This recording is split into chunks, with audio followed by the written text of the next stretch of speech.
Hey, you ready? Let's do a call for help. You want to do that? Let's do it. I might need your help on this one.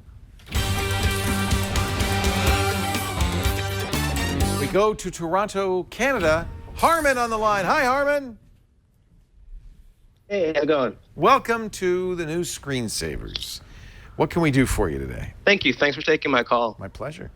I've got a question about password managers. I like to use one to protect myself online.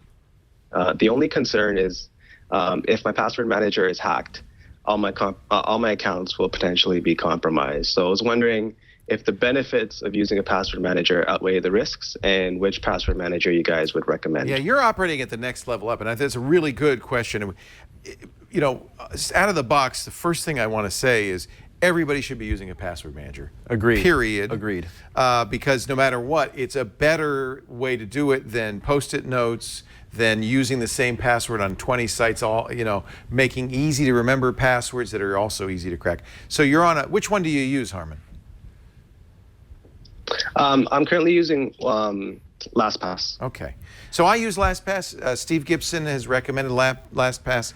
We're fans of the program. But you pinpoint a really important flaw. And now that I've said everybody should use a password manager, let's talk at the next level up. There is a potential problem, and that is, for convenience sake, LastPass keeps a copy of your encrypted password blob. So the idea of a password, you can think of it as a password vault. You have it generate long, strong, really random passwords you couldn't in a million years remember, and a unique one for every site. And then you store it in the vault, and then you have one long, strong password you do remember. To get yourself into that vault. That unlocks the vault. The problem is that vault is living on the LastPass site. That way you can synchronize it with all your devices. That's a convenience. It's also a potential flaw, as you point out, Harmon, because if somebody were to hack LastPass and get all the password blobs, they could then, at their leisure, try to brute force it. Now, you remember, you've locked that vault with a good password, right? Mine's, 20 characters. But the problem is you have to remember it. So you're less likely to make it a really random password. You're going to use something what I do is I create it. I shouldn't say what my methodology is. Maybe not. So what I recommend is you use some sort of methodology that you could recreate the password. I'll give you an example I don't use, but I've heard many times recommended. You take the presidents of the United States, take the last 15 or 20, as many as you can remember, right? And you use their last name. You capitalize it if they're Republican, lowercase it if they're Democrat, and then you put the number of years they served. You want to get some numbers in there. Maybe figure out a way to get punctuation in there as well.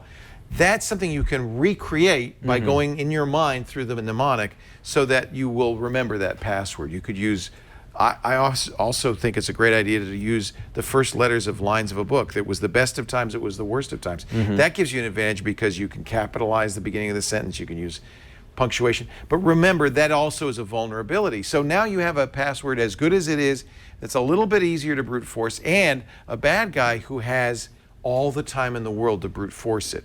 That's kind of a worst case scenario. You don't want to do that.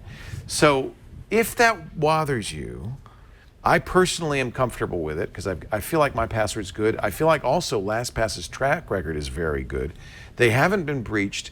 There was one case where there was a concern that they might have been breached, and they were very quick to tell everybody and to change everybody's master password, which would be sufficient, okay? Because they're using strong encryption. They're also doing more sophisticated things to make it even more difficult to reverse the hash. But there are password managers that are truly trust no one. That's Steve's phrase for no one has access to my password blob. I trust no one. And those are usually a little bit more expensive and a little bit tougher to use. Less convenient. Yeah, not too long ago, my colleague Jeffrey Feller at the Wall Street Journal wrote a column about password managers, and we actually did some digging and taking a look into it. And there are different levels of security as well as price and a little bit of annoyance. personally, I use one called Dashlane. Inside of that article, we actually have a chart showing some of the differences. Maybe we can take a look at that. There's 1Password, Dashlane, LastPass, and Password Box. We've tested all these, and these we recommend.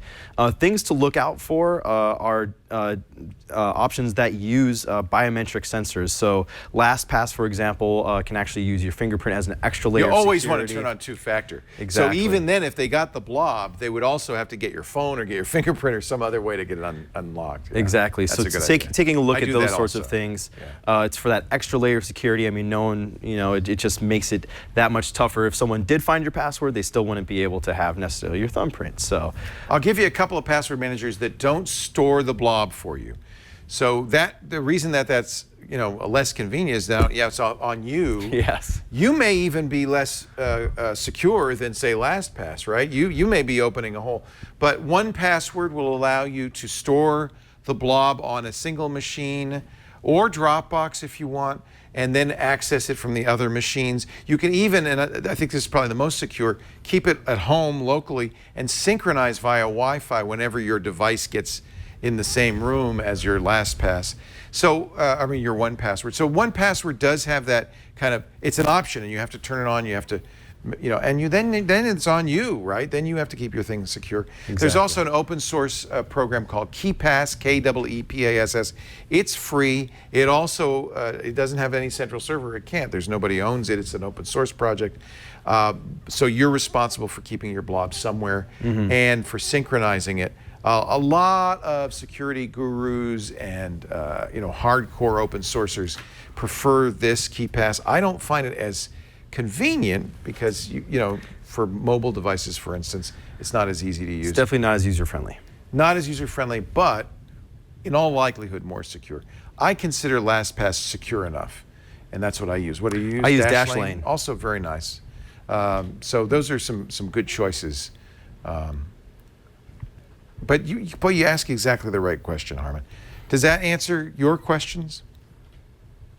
Absolutely. Yeah. Thank you. Yeah. Awesome. I think if you use multi-factor on LastPass or Dashlane, even though they're storing your blob, I think and make sure you use a good master password. I think it's probably more than secure enough. Yeah, unfortunately, the simple fact of the matter is passwords suck, and we all have a ton of them, dozens of them. But a password manager is definitely a lot better than having 25 different passwords or one, just as you said earlier. So this is the way to go. This is the best you can get right now, and hopefully, not too long down the future, we'll have more biometrics and more safety measures. But you're asking the right questions. Right.